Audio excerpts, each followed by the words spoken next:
Hello, everyone. Thank you so much for joining us for this London Festival of Architecture event, which it was also timed to tie into the London Climate Action Week as well. We've got some really interesting presentations. I'm going to share my screen in just a moment. Wanted to introduce you to all the panelists first. So let's get started. We've got a Q&A starting now. So if anyone's got any questions during the presentation, then please feel free to drop us a message. Thank you. So a few introductions. My name's Louisa. I'm a partner and head of sustainability at Hawkins Brown. I'll be chairing today and making a small introduction. The event was originally intended to be held physically along with an exhibition. However, we felt really strongly that the content should be celebrated despite the change of plans. And the reasons we conceived of the talk were several. To celebrate some of the research carried out by our younger members of staff, to share some of the knowledge and the approaches which we believe are empowering our architectural teams to talk more confidently about environmental issues to clients and collaborators, to showcase a holistic approach to sustainable design, and finally a discussion about the role of the architect and the design professional in a post-pandemic world, which is no less affected by climate change. So thank you so much to our speakers and our panelists. Raheela Khan-Fitzgerald is a Part 2 architectural assistant at Hawkins Brown and won an internal bursary to upgrade our in-house emissions reduction tool, HBERT, to measure whole life carbon. In so doing, she's become an integral part of our internal learning about the field and a contributor to several external bodies, including LETI, ACAN, and the Embodied Carbon Calculators Group, becoming somewhat of an industry expert in the field. Andrea Lee is the Clean Air Campaigns and Policy Manager for environmental law organisation Client Earth, which has successfully challenged the UK government in court for failing to meet legal levels of air pollution. At Client Earth, she campaigns for a national network of clean air zones to urgently reduce emissions from road transport, and she will be talking about the huge impact of air pollution on our cities and health. She will lead into a piece by Zuza Jakubiak, an architectural designer at Hawkins Brown. Zuza has been distilling down the key air pollution impacts on communities and what architects need to be aware of at all scales at the early design stages to mitigate and improve the effects. She's already being invited to speak in more detail on the topic, which has been recently proven to be even more critical. Finally, Dan Epstein from Useful Projects will conclude with thoughts on how the research explored today and the design professional more broadly can expand their impact through knowledge and advocacy during the design process. Dan is Consultant Director of Sustainability at Useful Projects. Before founding the company, he was Head of Sustainable Development and Regeneration for the London 2012 Olympic Delivery Authority and is a recognised thought leader in the area. So a recording of the talk and more information about the research, including a version of the HBERT tool, will be available afterwards via the mailing list and our website. And as I mentioned, there's an ongoing Q&A through the event, so please take part. So I will give a very short introduction and then we'll get into the juicy bits. So as a practice, we've been having a lot of different conversations this year to those we were having last year, and that's in no small part due to the urgency with which it's known that we all need to act, but also in the hope that if we do, we can mitigate the effects and provide our future generations with a world they want to inhabit. But there's a huge amount of conflicting guidance currently out there, while legislation itself is not keeping up. A lot of what we've been doing as architects and designers is empowering ourselves to advocate for higher standards within the industry and our own projects, while creating places that people want to inhabit and spend their lives. So our whole life design approach is about understanding that reducing carbon emissions is an imperative, but so is creating places that enhances people's lives. This means we create carbon targets, we track and reduce carbon through the design stages, while also ensuring awareness of the decisions that we make on impacts at all scales. And all these factors are completely interlinked. You can't consider carbon reductions without being aware of the longevity of material, the resilience of a design solution against climate change, poor air, or change of use. Finally, we know that our decisions at the really early design stages can lead to a more sustainable design. And that's why our most recent research has focused on tools and techniques at these stages specifically, looking at reducing carbon and increasing the health impacts of our projects and designs. So I'm going to hand over to Raheela now to talk for a few minutes about whole life carbon. Hello, everyone. I'll just make sure I'm not on mute. I'm not. Welcome, and I'm going to be now speaking about the research I've been doing on whether carbon data can drive decision making. Next slide, please. So the built environment or the construction industry actually contributes to a large amount of carbon. Some of you may have seen figures such as 40% or even arguably higher. And we really need to be doing our bit in order to tackle climate change and to reduce the amounts of emissions that each year we design and build. So to put that into context, for example, an average UK new built house emits during its lifetime, so over 50 years, 174 tons of carbon equivalent emissions. Next slide, please. And we are building hundreds and thousands of these. So we really need to be tackling this issue now. So the research I've been focusing on is based on a whole life carbon tool. As Louisa has mentioned, this is the Hawkins-bound emissions reduction tool, which initially originally looked at just embodied carbon, which is the carbon emitted during the product and construction stage of a project, as well as the end of life and also the reuse and recovery stage. So looking at the diagram in front of you, this diagram showcases the life cycle stages of a building, starting from the top right, where you see the circle, and then going from A to D. But what is really important to mention here is that whole life carbon encompasses not only the embodied carbon, but also the operational carbon. So that's B6, the energy in use, all the energy used within the running of the building. And that traditionally engineers perhaps looked at more than architects, but as architects and designers, we need to be encompassing both the embodied and the operational carbon and work collaboratively together in order to reduce these, especially in the early design stages. And so that's where HBERT comes in to play. So this is built by architects for architects. It's an immediate tool, so it's within the Revit environment, and that gives you results in real time. So we really believe that we need to be measuring embodied carbon and whole life carbon. And the tool allows architects and designers to take control of carbon measurement and therefore become a bit more confident in leading the design decisions surrounding carbon, and so becoming more carbon literate. And this should also reduce the need for external consultants and give us back that control. So you see in the middle the visualizations from the tool itself. So that's what I've been working on this year. And we believe that the data visualization really helps to understand and break it down into language, and that we're happy to know, to realize ourselves and also share. And it also reduces the amount of time, both from manual calculations, but also, as I mentioned, from external consultants. So next slide, please.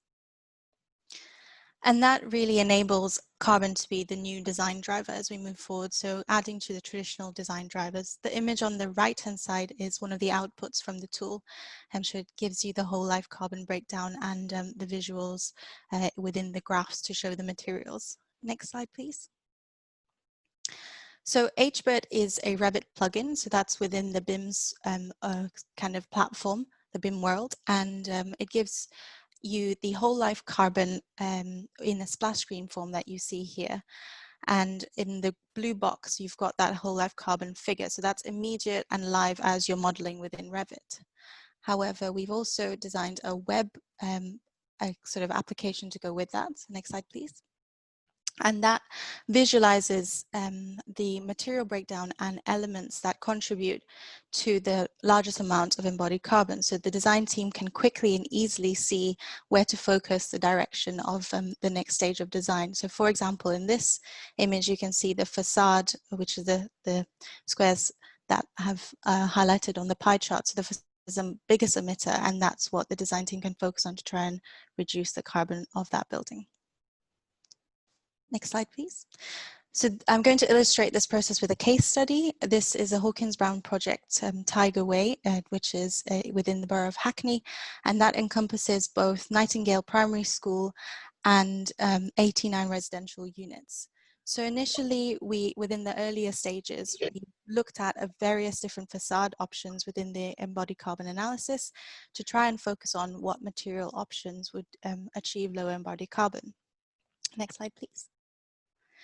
And this in turn helps with the whole life carbon analysis. So these three analyses that you see in front of you are part of the whole life carbon iterative design timescale. So the first analysis is that facade rationalization from the previous slide, looking at the optimum material use for this particular project, and then how best to reduce that from this towards a second analysis, which shows a rationalization of the services. So here, a more passive ventilation system was used instead of a mechanical ventilation system, which in turn reduced both the operational carbon and the embodied carbon to reduce the whole life carbon. And then the third analysis is a more simple material replacement of the rigid insulation to mineral wool insulation, which also reduced both the embodied and the operational. Next slide, please.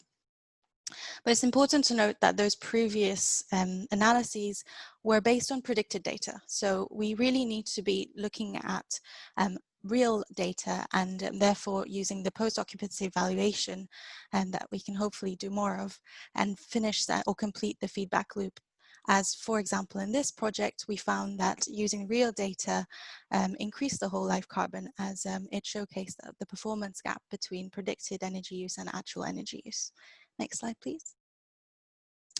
And the whole life carbon analyses we've been doing can be also shown together for us to have a more holistic overview. So we've put together a carbon league table that you can see here.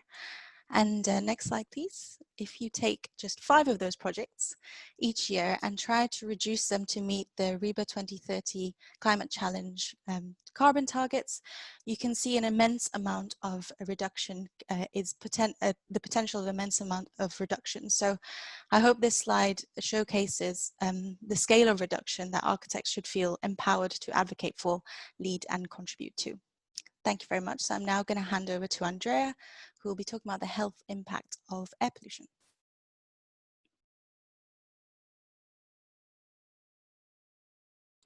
Great, thank you very much, Raheela.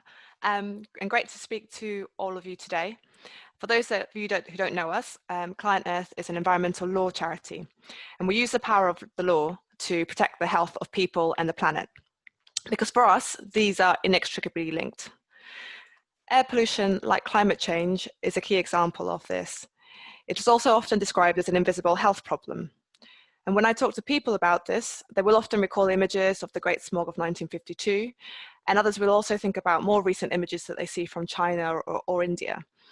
So when you look out the window, it can be hard to understand that air pollution is actually the single biggest environmental health risk in the UK. And in the type of pollution suffered back in the 50s or in other parts of the world right now is actually usually from burning coal.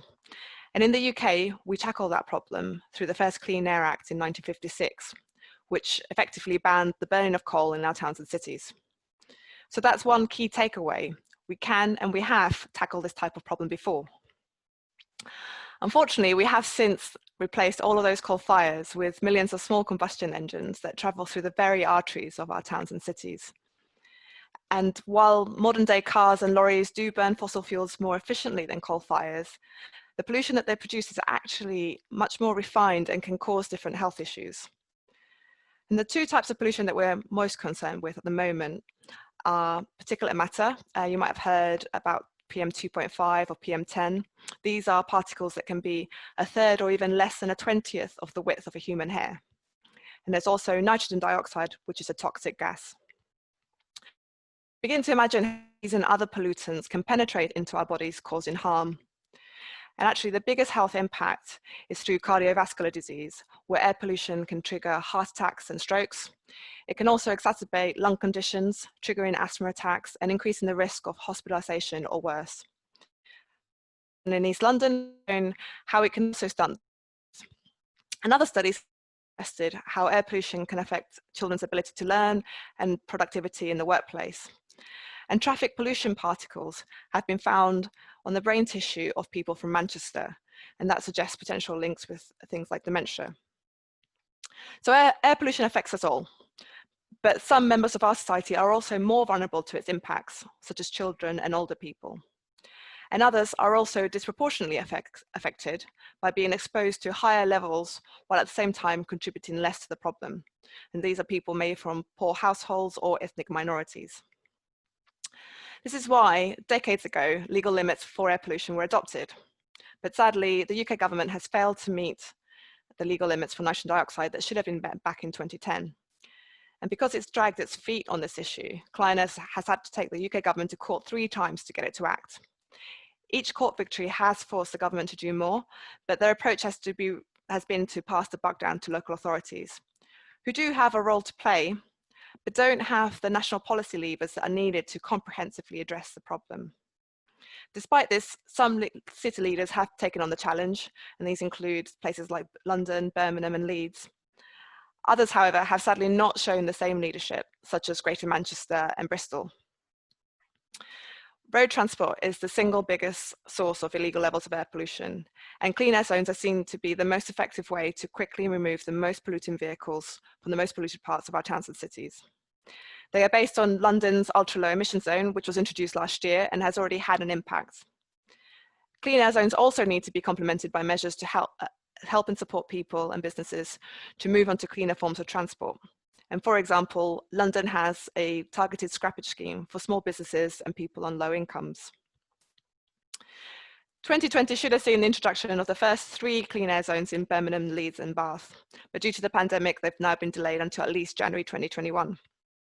However, the burden placed on our society by toxic air continues, and it's potentially worse for many in the context of COVID-19.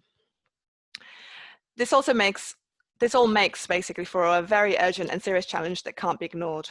And this is without even taking into account the fact that current legal limits for particulate matter is double the World Health Organization guideline levels.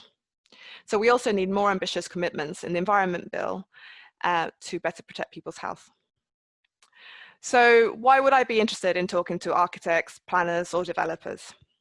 Well, Client Earth is leading the fight for clean air with our health, transport, and environmental NGO partners to urgently get the most polluting vehicles out of our towns and cities.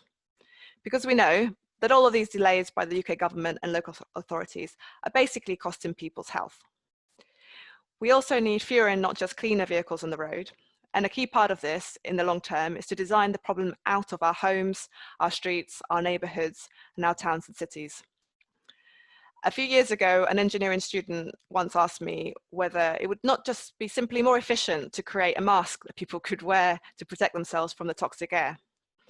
And it feels strange to think about it under the current situation, but that seemingly innocent comment has really stuck with me.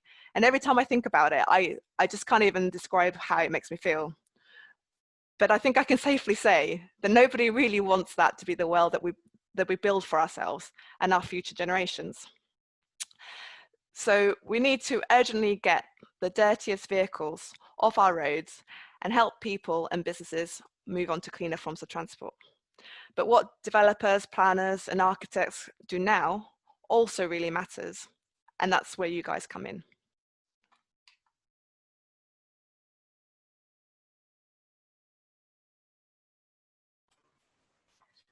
Thank you, Andrea. Thank you very much. So this is where I come in with some solutions, perhaps. As Louisa mentioned, I've dedicated some time for research into the ways architects can deal with and potentially improve air quality. And so key in developing better and design solutions to the issues is to firstly understand what air pollution is and factors influencing its concentrations. Next slide, please. Air pollution is a release of particles and gases into the atmosphere, which can be both natural and man-made. But emissions levels are not the only factor that determine concentrations of air pollutions. Factors like chemical transformations, reactions to sunlight, weather, topography, and transfer of pollutants from outside Europe even, all play a big role. So next slide. Reducing pollution emissions does not always translate to an equivalent reduction in pollution concentrations. We could observe that, as an example, during the first couple of weeks of the lockdown, when easterly winds brought polluted air from the continent, and as a consequence, South England, including London, have noted substantially higher records of particulate matter pollution. And so it's best to consider a range of different design solutions which look at improving air quality by eliminating the emissions, but also reducing the existing pollution via dispersion, effectively diluting it, or protecting the vulnerable people by intercepting the emissions. There's many ways in which designs can achieve that, and so here are some examples. To help reduce emissions where possible, and always considering the wider context, we can propose pedestrianizing streets or districts. To reduce the need for the cars in the first place, we should work on improving the pedestrian and cycle infrastructure.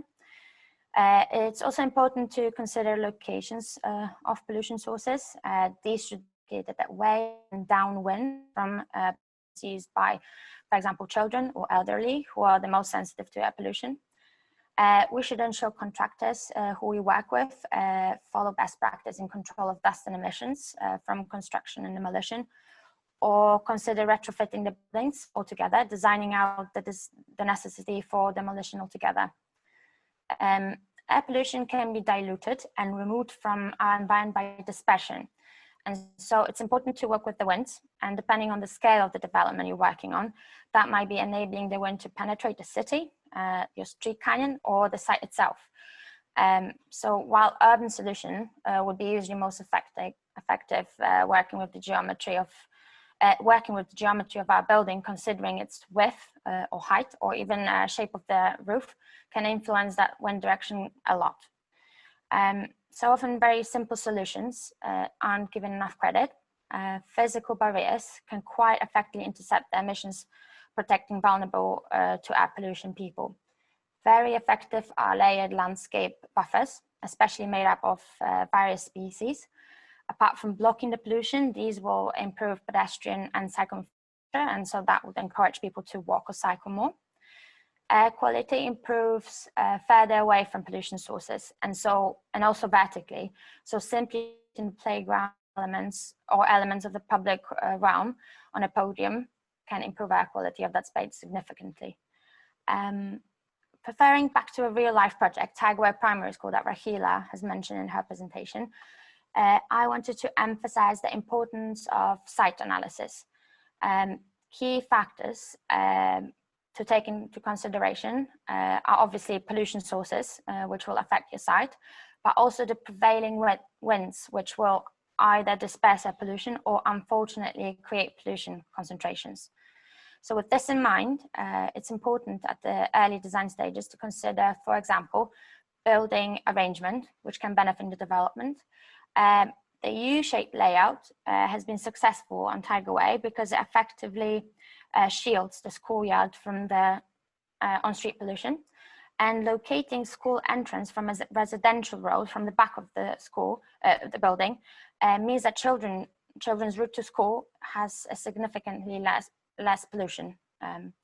Locating playgrounds and outdoor residential amenities on building podiums provides that essential distance from the road emissions, and the green wall at the front of the school adds the additional very effective protection. Key in dispersing air pollution is also avoiding confined spaces adjacent to pollution emissions.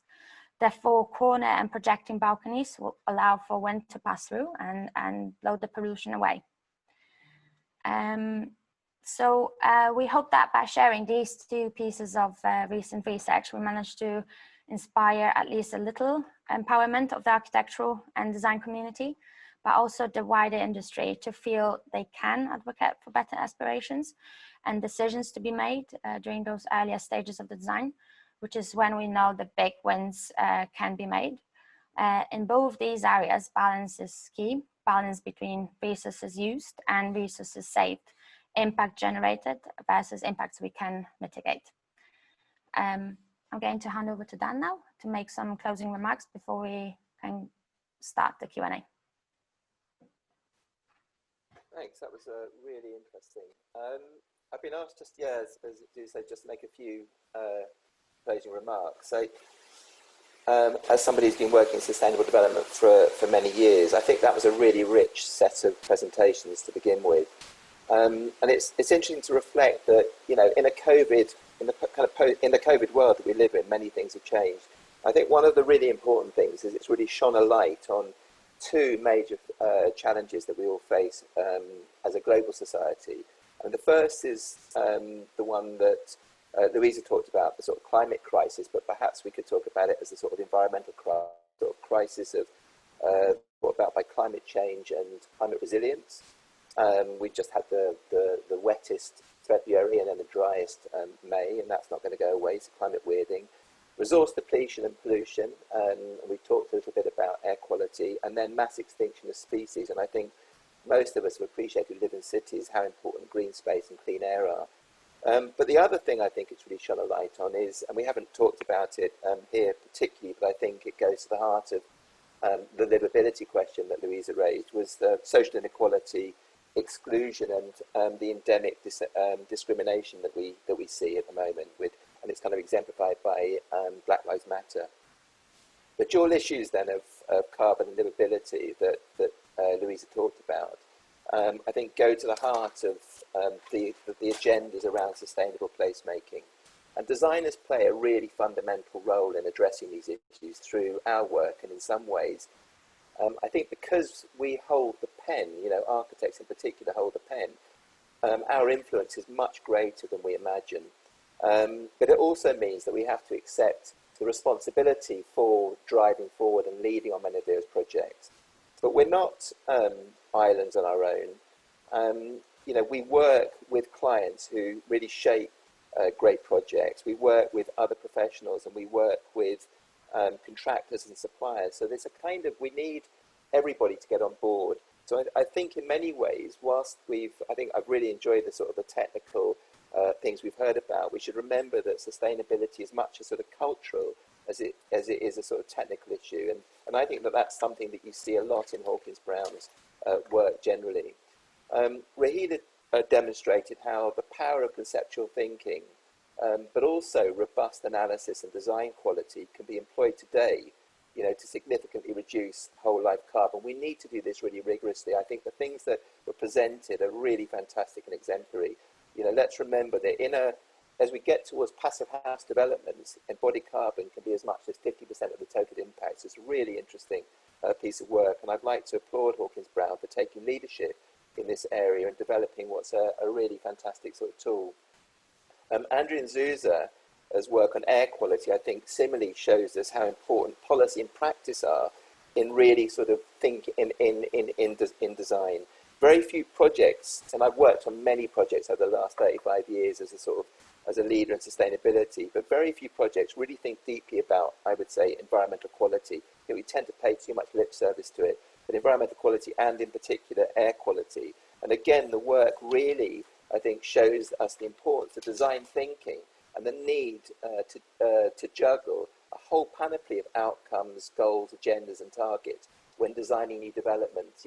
New developments are there for the next 100, 200 years. So what we design today is going to be around for that time, and it needs to work for people, essentially. Placemaking really isn't simple, but it is often reduced to simplistic and siloed thinking. Great design is complex. It needs to be holistic. It needs to be integrated and iterative. And most importantly, it needs to be based on deep values and robust processes. And I think that's what we've sort of seen through these really interesting presentations. So I'd really like to sort of say thank you actually to Louisa, to Andrea, to Raheela, to Zuza for really showing us how architects can begin to properly address, in a robust way, the whole sustainability agenda. And I'll hand back to Louisa now.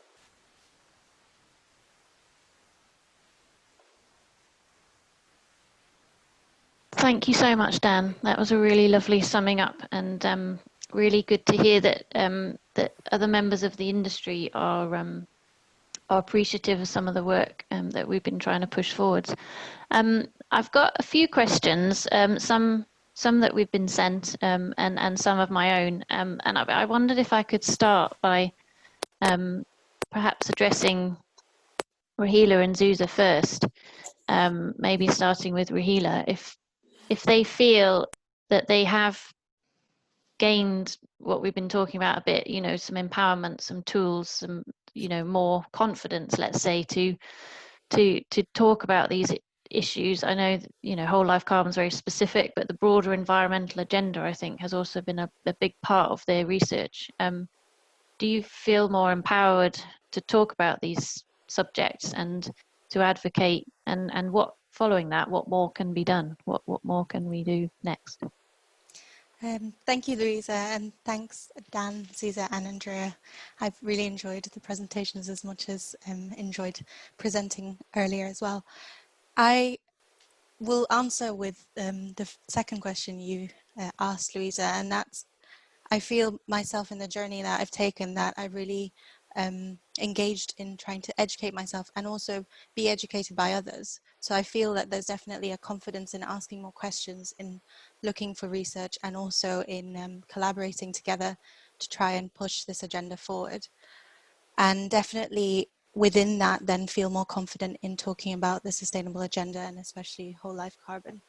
But I guess what I feel needs to be done more is really honing down in what we've researched and found out already, in that as architects we need to take action, and take that action from the early stages, but also feed that back into our education system.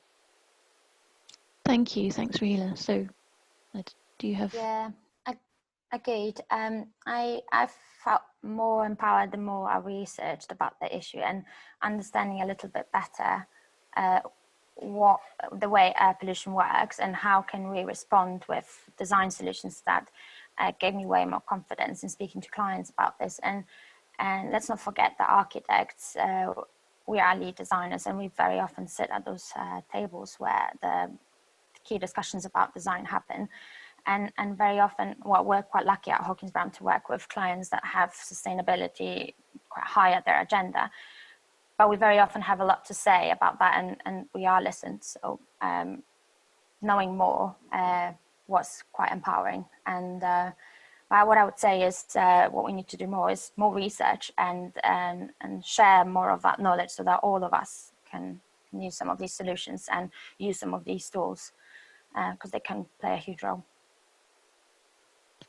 Thank you both. I wondered, Andrea, the huge social impacts that have been proven and actually have been, you know, surprising to me through learning about your work and the research that Zuza's done. What if there were some key actions that design professionals could take to mitigate? What would some of those be? What would the starting point be? Yeah, great. Thanks for that question. I'm going to answer that question as a campaigner, because obviously if I was a lawyer, if one of my colleagues was here, they'd probably give different answers. And I'm sure if a professional, they'd give a different answer. But as a campaigner, obviously it starts with raising awareness and sharing experience. So what you guys are doing here is great. We have to share the experiences and the learnings, and also help educate, you know, the next generation of designers and architects and such. I mean, it reminds me a bit of when I'm talking to people from the medical profession, and we have some great medics who are being really vocal about this. And one of them, Professor Holgate, is the air quality champion for the Royal College of Physicians. And amongst, you know, him saying that government needs to do that people need to do this, he also says that medics have to also engage on this issue and learn about it, because you'd be surprised at actually how that you know, these sort of health impacts aren't part of, at the moment, of the curriculum for doctors. So he's working with his own profession to make sure that it does become. And I think when talking to you guys over the past few weeks, I've learned that it doesn't seem that sustainable design, sustainability, environmental impacts form a core part of the curriculum for designers or architects, which I think in this day and age it really should, because we can see that it is key for people to be integrating this into their work. And then it's the next part, I suppose, is really, again, following on from that. It's not just enough to know about the issue, it's about engaging with the profession and you know, challenging existing practices and standards, and making sure that, you know, that you know, you're kind of making a race for the top, and making sure that, you know, everyone is really kind of being dynamic and active on this. And that sort of then leads to, I guess, the area that I'm more familiar with in that sense, and that's about, you know, it'd be great to see people advocating. I'm sure they do through professional networks or as individuals, but you know, I don't know a lot about architecture, I don't know a lot about planning, but it's clear from hearing from members of the public who often contact us because they're concerned about new developments going up in the area, or where schools are being placed, or, you know, where things are being located and how they're being designed, that then it does need to be more robust legislation and regulation and guidance to you know, to make sure that there's consistency and that there's a level playing field, because I can see that, you know, there are practices that are trying to do their best and incorporate this, but it needs for everyone to act, because it's really key that we start making our towns and cities better places for people to live. Can I just jump in, Louisa, really quickly? Yeah, of course. I'm really heartened that loads of architectural practices and engineering practices have signed sort of climate emergency declarations, and they've kind of committed to doing this stuff. There's in London, there's a really interesting organisation called the London Energy Transformation Initiatives, LETI, that have brought together several hundred designers to work collaboratively on these types of tools. I really, really share that. I think the things that you've been developing are fantastic, actually. And I reckon that we should be now expanding LETI into things like air quality. And I think that your contribution to around embodied carbon and whole life carbon, and there's a group at LETI doing work on this, I think should be shared, because effectively what we have to do is get this socialised across the organisation. It's got to become second nature. It can no longer become a sort of the realms of, you know, added value. It's got to become absolutely embedded in the way we work from the beginning. We shouldn't have to kind of have a sustainability expert or a particular designer thinking about air quality and having to go and prompt the main designer to kind of, or the team, to do this stuff. Everybody should be using these tools, you know, the Revit tools, the BIM tools, but, you know, etc., as part of the way we kind of work, and these considerations should go to the heart of it. We shouldn't design blocks that don't take account of, you know, the whole air quality, pollution, airflow. We shouldn't be designing blocks that just consume a lot of carbon. So, you know, I really commend the work you've done, and I think the next step is to kind of join up with people like LETI and others, and let's get this kind of socialised. And I really love the point I think Raheela made about getting this into the university degrees. No architect should be going through university without having sort of really looked at what good, you know, at these issues, because these go to the heart of good design. Thank you, Dan. I think you're right. That's touched on a few points. Raheela and Andrea both mentioned curriculum and education, but you know, from slightly different angles, and that's definitely part of a solution. And I suppose a lot of the publicity has been talking about, you know, the need to act in this 10-year period. This is the critical 10-year period, and the students going through their career, their education at the moment are going to be decision makers, but potentially 10, 15 years away. So it's a two-pronged approach. And as you say, organizations like LETI are doing a huge amount with educating the current professionals. And you're right, we have used a bit, we have been involved in LETI, and we've used HBERT, and we're trying to develop that involvement. I like the idea of maybe tying some of Zuza's research into that. I think that could be really excellent. Another question maybe related to the last point that you made, Dan, that's just come through on the Q&A was, is there anything, we've talked a lot about climate emergency generally, is there anything sort of post-pandemic that we need to be taking control of more as designers? So changes to lifestyle, for example. Do you see that as a more short-term effect of what we've been going through, or a longer-term shift in expectations? So I guess we have to, first of all, take all we already know and implement it around environmental design. I think the second lesson has been how important public space is and green space. I think it's, you know, we all know, look, if you look at Richmond, they've had a third of the COVID casualties than Newham. On average, people living in Richmond have about 35 square metres of green space per person. In Newham, it's 25 square metres. That's public open space. In Richmond, they also have a sort of a 30-foot garden as a minimum. In Newham, they have no private open space. It's no coincidence that people are suffering more in areas that are most have the worst environmental the worst environmental conditions. There's an absolute correlation. So I think the whole green space and quality of green space, quality of public spaces we build more and more densely is going to become more and more important. You know, the new developments we're creating are sort of have on average 10 square meters and very little play areas. There's a massive relationship around that. But I think the other thing that, for me, that's really vital with all of this is that I still think we're a little bit heterogeneous, you know, in our, homogeneous in the kind of, you know, who architects are. We all tend to be of a certain, you know, we come from a certain background, we tend to be of a certain type, you know, and I don't think we're getting through to, you know, those people who really sort of suffer, who are discriminated against enough. We're building places for everyone, but I don't think we're really talking to everybody when we do this. So I think we need, actually, I think the social agenda is where we've really got to sort of pick up our game a little bit.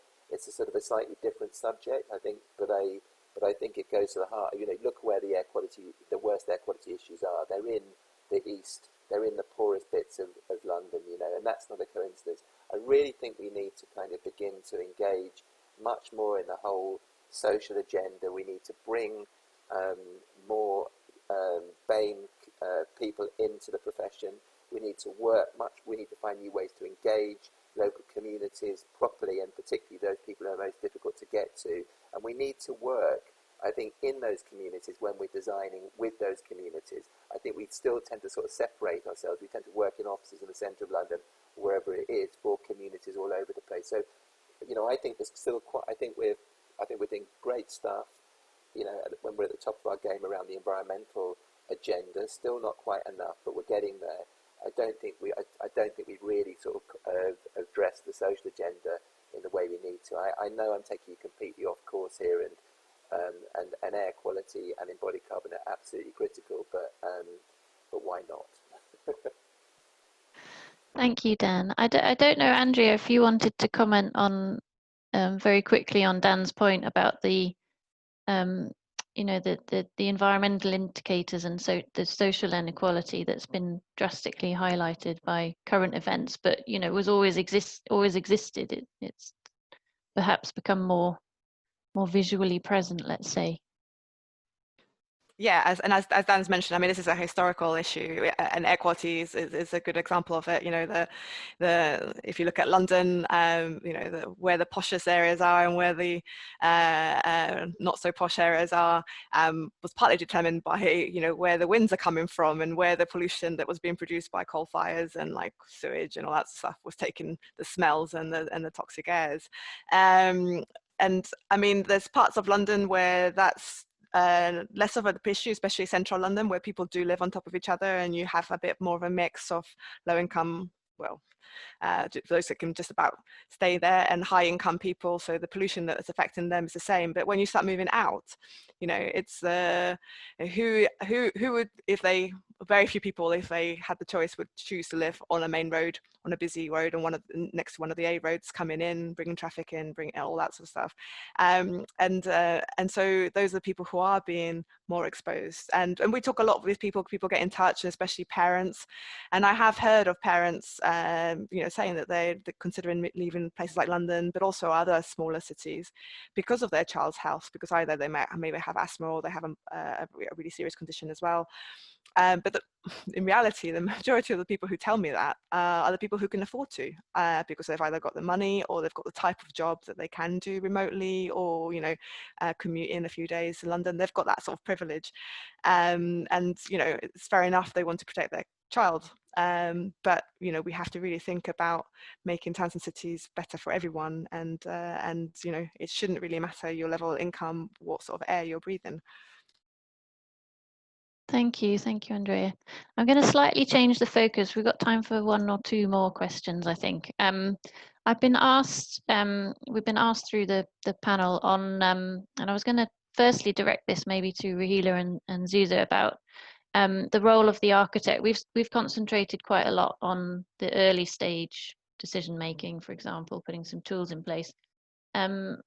What do you see as the role of the architect right the way through the design process, and does that have some impact on the contract that we should be advocating to our clients, for example, you know, a contract that allows architects and design professionals to be more involved longer through the process. Maybe I'll ask Zuza first. I think as architects, and this is currently what we're doing, we are clients' advisors. So the knowledge that we have and the kind of tools at our disposal, we shouldn't only use to, for example, we're very good at advocating for good design, but that good design should also include sustainability. And I feel like, yeah, in terms of contracts, I know that, so in terms of design and build contracts that we tend to do, we're getting more and more power because we're getting a bit more experience at creating more detailed drawings to translate that quality further in actual build design. And I feel like we can still use that, use our knowledge to do that. But I feel the more power we have and the more time that we can spend with the client and try to distill that knowledge down, the better. Thank you. Did you want to comment, Raheela? Yeah, I think adding to Zuza's point about time, within our contracts, we need to be specifying really early on the extra time and also kind of external consultants or collaboration that we need within both the design and build and a traditional contract, that we need to be starting to think about issues, environmental issues from the early stages. But the power we really have in both contracts is to lock in design decisions in those early stages and carry them through. So yeah, I believe that we can take that quality and as long as we're starting as early as we possibly can and take that quality through. But also, as I mentioned in my presentation, the importance of seeing a project in action. So when you've completed the project and then do post-occupancy evaluations, it's really important to feed back as well. So take that project through all the design stages. So it's as important in the beginning, but also in the end as well. Thank you, thanks. I think we've probably got time for one more question, and I was going to try and make it a slightly broader one, and I'm sorry if people have asked questions and we haven't answered them. What we'll try and do is record them and maybe send out some responses later. But I was going to try and end on maybe reflecting one more time on Dan's point about the balance of the technical presentations we've seen today, and then there's more social agenda. And the potential that maybe as part of our tool for what designers could be advocating for is a shift in how we use our local communities. I think if you had thought 3 months ago what we would be doing now, and the fact that we wouldn't be getting on the train every day and traveling miles, and about the drive for walkable communities that do have enough open space, for example, and you don't have to always get in your car. And maybe I'll go a short statement from perhaps everyone just to sum up about how the technical tools can reinforce some of these more sort of social frameworks. Maybe we need to be looking at, again, more decentralized models of service provision and local amenity. I'm gonna put that to Dan first, and then maybe let everyone comment before we run out of time. Okay, it's really complicated, but a lot of people are now talking about the 15-minute city. The city, the local hubs that provide all the things you need within 15 minutes, so you can walk effectively to your high street. I live in a bit of East London that really exemplifies all of that, and it's fantastic. The school park, libraries, shops, supermarkets. I mean, it's kind of all here, even outdoor swimming actually. So, and in a way, I think that is fantastic. I think we kind of have probably rediscovered the importance of the local, which I think is fantastic. I think we've discovered the importance of green space. I think we've discovered the importance of mutual aid groups. I think we've discovered the fact that we don't have to be quite so subservient to centralised power, and centralised power isn't very effective often. So, but I think, but we've also got to kind of, but let's not take this lightly. You know, we haven't really felt the recession properly yet. You know, we've been sort of, a lot of people have been furloughed, and you know, let's see what happens. Culture and theatre has been heavily sort of impacted, and I think has been really, it will really undermine, if we don't get that back, really undermine the kind of the quality of our civilization. And you know, what we really want to avoid is what happened in the sort of 70s and 80s, is the hollowing out of city centres. You know, we saw the flight to suburbs, and if you look in New York, 250,000 people are looking to move out, and made inquiries about moving out of New York City. In London, there's a lot of families want to get out. Things are too expensive, it's too crowded. You can get better places if you don't have to commute, and you can work from home more often. And you're lucky enough to be able to do that, because let's remember there's a big chunk of society, 40% who can't. They're still manual, they're still frontline workers, etc. Then there's a lot of people moving out. So, but if we're going to rebalance all of this, you know, you've got to be careful with that sort of knee-jerk reaction of building building new neighbourhood centres, but leaving behind the city centre. You know, and proximity, diversity, you know, and really create innovation, actually. You know, so one of the reasons London's been so innovative is because it is dense. You know, so let's, as we kind of rush for something new, let's not forget what was great in what we have. Let's find different ways to reimagine the future that unlock growth from environmental impact and growth from, you know, social impact. Let's find a way of doing this in a balanced way that kind of gives us, you know, a good spread of, you know, the right sort of development in the right places, because it provides opportunity for all. So I went on a bit there. Thank you, Dan. Thank you. Yeah, I think that's absolutely true, because I mean, certainly at my university, some of the urban design modules were about the dangers of turning centres of cities into ghost towns, and how, you know, over a period of years we've been trying to rectify that. So that's a sort of very timely comment. Andrea, I saw you nodding quite a lot through that. I don't know if you want to add anything. Yes, I'm a nodder. But yeah, no, I think it's a good message from Dan, and it's you know, they say that too much of a good thing can be bad for us as well. And I think the current experience has given a lot of food for thought. Obviously, from an air quality point of view, for example, like more people working from home reduces on travel, which is has meant in some cases less road traffic, which is great.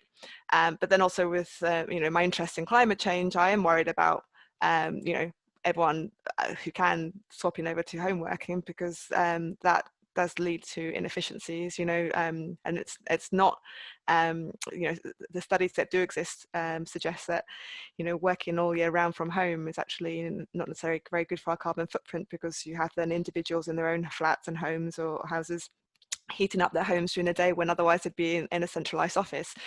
So yeah, I think we just you know, with so many things, I guess it's funny, I guess people kind of think environmentalists are sort of trying to reduce choice sometimes, and maybe that is the case in some situations, but I suppose it's a bit more flexibility in our system, you know, sometimes being able to work from home if you can, sometimes going into a more central area, or sometimes looking at community solutions. So, you know, I have heard people talk about, instead of facilitating people working from home, is creating a sort of community shared offices where you can have some of the benefits of a centralized office, but also get to know your neighbors.